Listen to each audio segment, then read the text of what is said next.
up, guys? Jake here, and I'm asking the big questions today. What is love? What's happening in a parallel universe? What would happen if a Koopa f***ed a Toad? Well, that answers two of those questions. The early 90s were the age of the Super Nintendo, and some might say it's when the Mario franchise's popularity skyrocketed thanks to the release of Super Mario World and All-Stars. To capitalize off of these games' success, Nintendo went all out with expanding the Mario franchise beyond just the games. Sure, we already got stuff like those Deke cartoons and a Mario anime movie in Japan, both of which I plan to cover in future videos. They came out when nobody was really sure what they wanted Mario to be, so there was quite a bit of early installment weirdness. After Mario World though, there seemed to be a style set in stone, and a new marketable character in the form of Yoshi, so there is much more material that felt more like it deserved to have Mario's name on it. One of these new series was Super Mario Adventures, a series of monthly comics that was featured in Nintendo Power in 1993. While it took a lot of characters and enemies from Super Mario World, it didn't take the story from that game. Instead, it took the overused Mario must stop Bowser from marrying Peach premise and added its own quirks to it. By quirks, I mean hell yeah, hell no, and no comment. We start in the Mushroom Kingdom with the worst welcome sign I've ever seen. Population, tons of toadstools. Just like if I said, welcome to Rhode Island, people live here, I swear.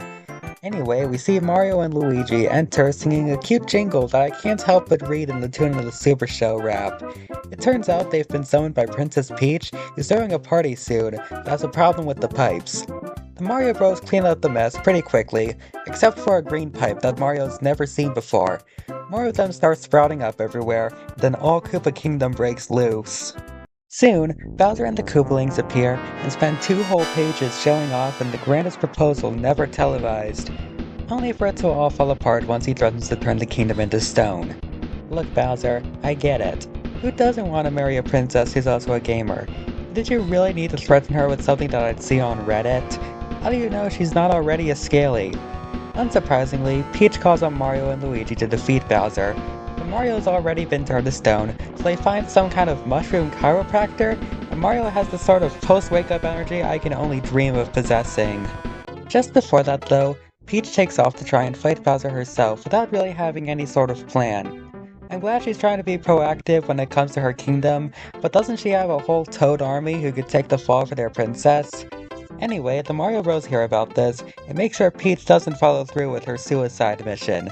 They go down a pipe, have a rough landing, and find an egg that looks suspiciously like Yoshi. They decide to cook it and... That's right, it's your friendly neighborhood Yoshi, and who needs pro wrestling when you can watch him solo a giant wiggler? Meanwhile, Peach is slugging through the desert with her troops, who remind her exactly whose stupid idea that was. They see a bunch of clouds though, and immediately start doing what any sane person would do and perform a rain dance. The clouds are revealed to be Lakitu's bearing spiny eggs, and the Toads still believe they've messed with the gods. This is when I knew I was in for a ridiculously fun ride. Back to the Mario Bros, who have been taken to Yoshi Village and meet the worst part of this whole series. Friendly Floyd.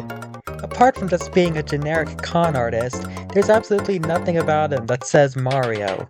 He could be from any Saturday morning cartoon and fit right in. What is he doing in Yoshi Village of all places?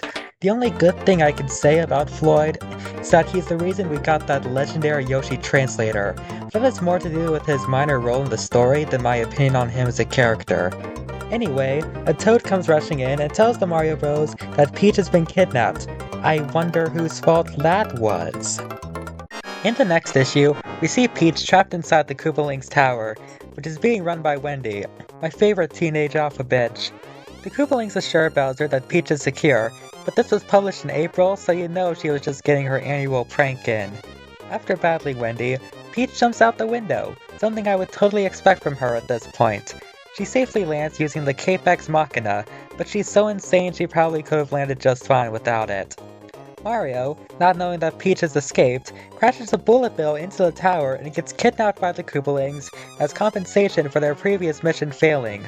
Luigi, Yoshi, and Peach are outside, and 2 Mecha Koopas hold Mario hostage in exchange for the princess. And this is where a meme is born. Soleil Luigi! Now pretending to be Peach, Luigi agrees to marry Bowser if he unties him, to which he very quickly agrees. Now Luigi has to free his brother, so he pulls an Amy Rose and has Peach and Yoshi pretend to be a pizza delivery team. Once they arrive, it's revealed that the Koopalings have really weird taste in pizza that overtakes both pineapple and broccoli. Oh, wait. I'm getting reports that it never was a pizza. It's just a box of bombs. Shoot. Anyway, another fight breaks out, and Luigi snatches the keys to free Mario. The Koopalings chase him, and Wendy rightfully says that Peach is crazy for being willing to sacrifice herself to stop the horde of charging Chucks. I appreciate the bravery, but with all the crap she's survived so far, it's only a matter of time before Peach earns the epitaph of a Florida woman. The tower gets blown up, the heroes fall out, and once again, they survive unscathed. I get this is primarily for kids, but the most they can ever show is a pokey-shaped bump on their heads. Anyway, once they land, they are reminded that they still haven't gotten home yet, so a convenient rescue party arrives. Except it's not a rescue party, rather a troop of Koopas disguised as toads. Yoshi eats one of their shells and grows a pair of wings to chase after Bowser, but they crash land right outside a very non-suspicious looking house. I'm gonna stop here since we're approaching another one of my favorite parts, and I want to save some surprise in case you decide to read it yourself. But since we still have lots of time, I want to go over why I love this series so much. Let's start with the characters. As you can probably see, the main characters have so much personality. Between Peach being a badass ruler while still playing the classic damsel in distress role, Bowser and Wendy being packed with pizzazz, and Luigi just going along for the ride whether he wants to or not. Of course, this is far from the only place where you see these characters act like this, but that brings me to the writing. The creators have the tools and use them to their advantage. Scenes like the rain dance show that a panel doesn't always have to tie into the big stakes. Sometimes, all it has to do is give you a laugh.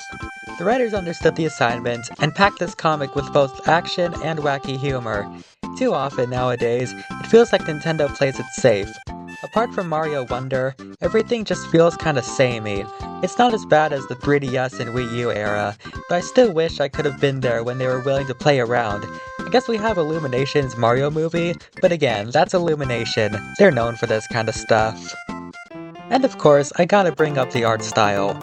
At first glance, it just looked like standard Mario visuals, but as I went through, I started to notice just how cute and expressive everything is.